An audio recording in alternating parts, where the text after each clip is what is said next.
Good evening. I'm Chris Torres. Tonight I am presenting one in a series of episodes examining checkmating patterns in a show named Checking Time. Tonight's checkmating pattern is as sharp as it is deadly. It's called the hookmate in reference to a piece of metal or other material, curved or bent back at an angle, for catching hold of or hanging things on. Fish hooks have been used for centuries by fishermen to catch fish of all kinds. In 2005, the fish hook was listed by Forbes magazine as one of the 20 most important tools in all of history. In chess, the hookmate is a valuable and enlightening checkmating pattern that exhibits ideal coordination between a rook and a knight, creating a visual appearance that resembles a fishhook with the opponent's king aptly caught on the point. As is our tradition, we will begin with a basic hookmate and then move on to more complex examples from master games. Enjoy. In our first example, white has a mate in one using the hookmate. I will give you 10 seconds.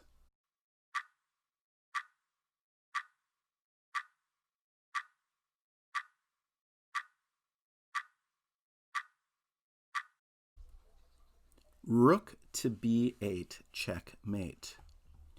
Notice the coordination between the knight and rook, forming a hook shape with the opponent's king caught aptly at the point. Our first real example comes from the chess game between Kremlin and Johnny Hector, played at the Sigmund and Company tournament in Malmö, Sweden in 2010. Black to move and mate in one using the hookmate. I will give you 15 seconds.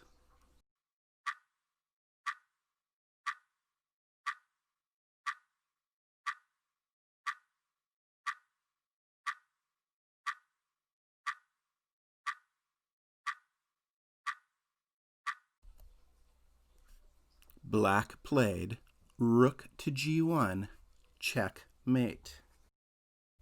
Notice the coordination between the knight and rook, and the hook shape with the opponent's king mated on the point.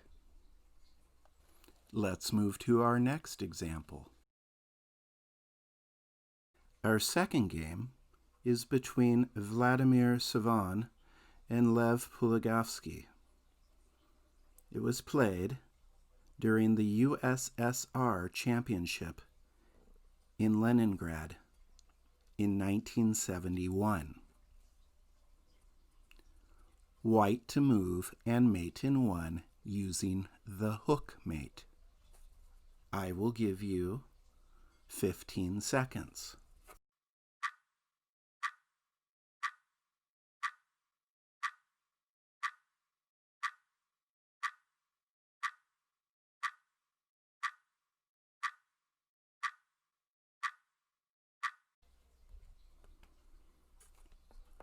White played rook to e5, checkmate. In this case, the hookmate is of the horizontal variety. Our third real game example of the hookmate occurred during the game between Paul van der Sterren and Lubomir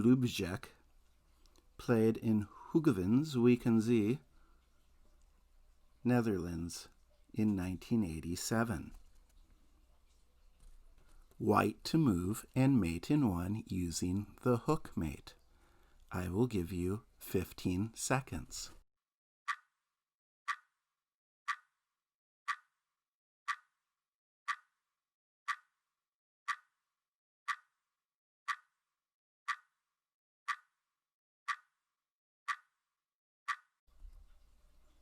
White played rook to h7, checkmate.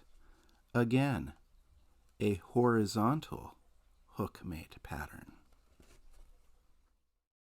Next, we move to the game George Danner versus John Fletcher, played in the European Club Cup in St. Vincent, Italy, 2005. White to move and mate in two using the hook mate. I will give you 30 seconds.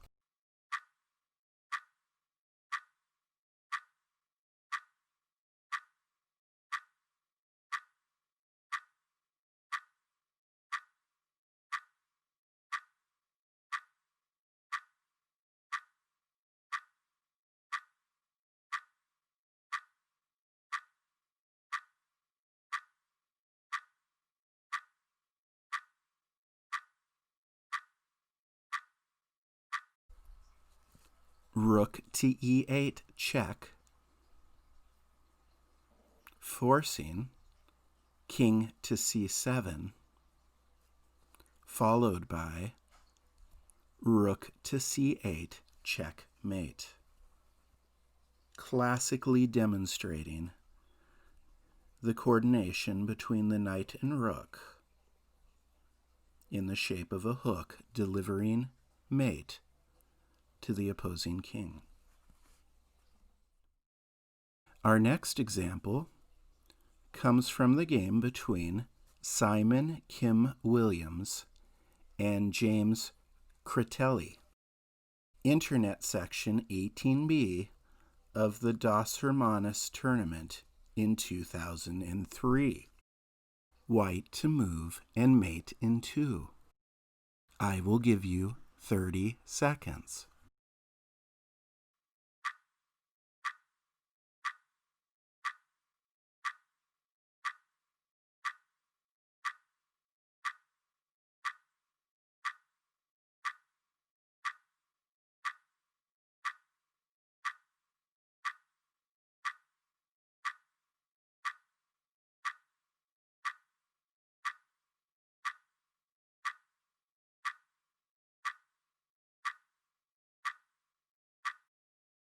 Rook to a8, check. King goes to f7. Rook to f8, checkmate. Let's move to our next example. Our next game was between Vasily Ivanchuk and Levon Aronian in the Sport Accord Ruled Mind Games, Blitz, Beijing, China, 2013. White to move and mate in three using the hook mate. I will give you 1 minute.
Rook to g7, check. This was the final move of the actual game. Play would have continued with bishop takes g7, rook takes g7, check, rook to g6, followed by a hook mate with rook takes g6, checkmate. Let's move to our next example.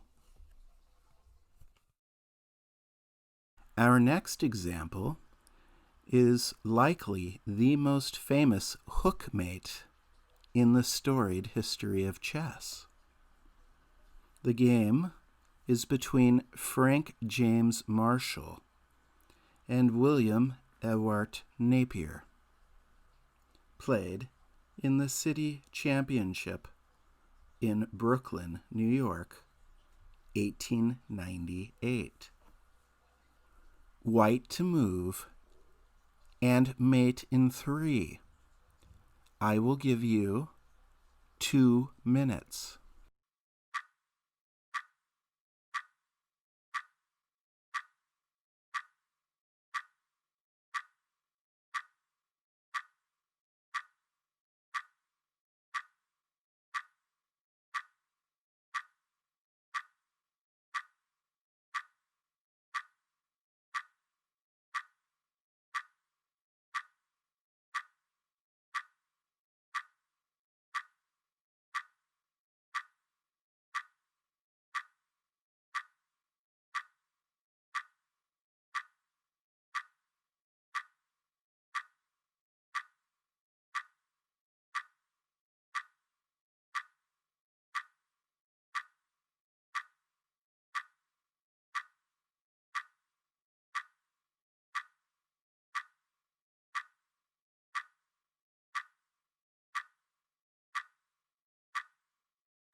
F8 equals knight, check. King to g8. Knight to g6, discovered, check. King to f7. Rook to f8. Checkmate, a classic example of the hookmate. Let's move to our next game. This position is from the game between Peter Svidler and Boris Gelfand, played during the ACP World Rapid Cup in Odessa, Ukraine, 2009. Black to move and mate in 5 using the hook mate. I will give you 5 minutes.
Rook to A1 check.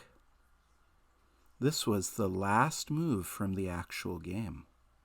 Play would have continued King H2, Knight G3, and now black is threatening a hookmate with Rook to H1.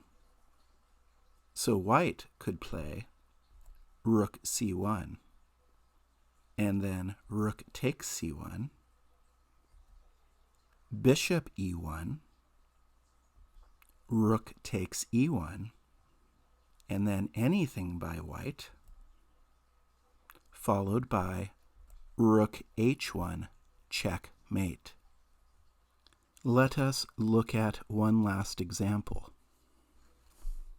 Our final example comes from the game between David Janowski and Karl Schlechter, played in London in 1899.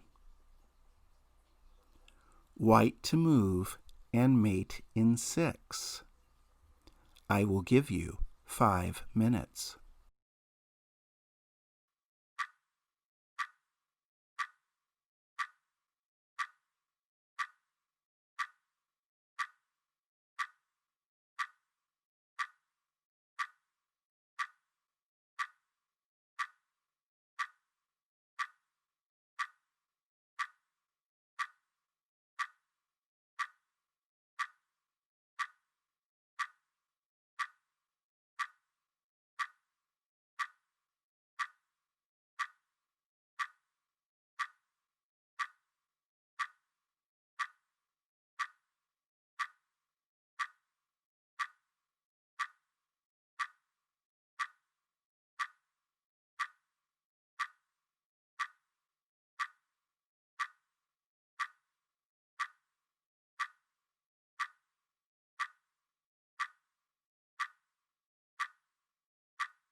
Queen takes h7, check. King takes h7. Rook h5, check. King g8. Knight g6, threatening rook to h8 checkmate. This was the final move of the actual game. Black could survive the longest by playing queen to g2, check. Rook takes g2. Then black must create an escape square with either rook f6 or rook f8. Rook to f6. Rook to h8. King to f7, followed by rook to f8, checkmate.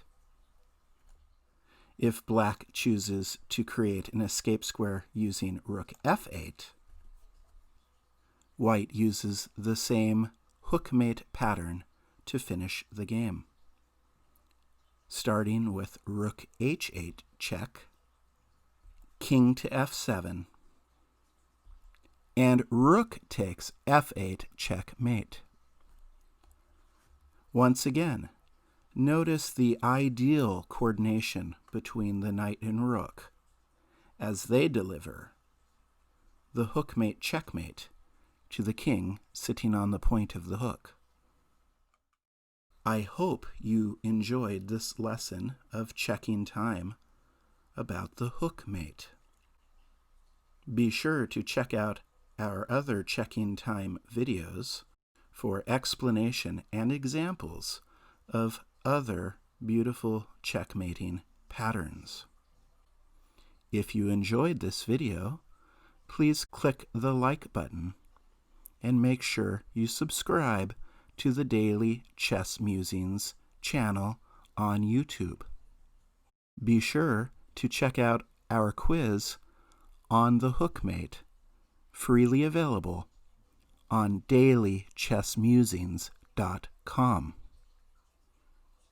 Once again, I have been your host, Chris Torres, and this has been Checking Time.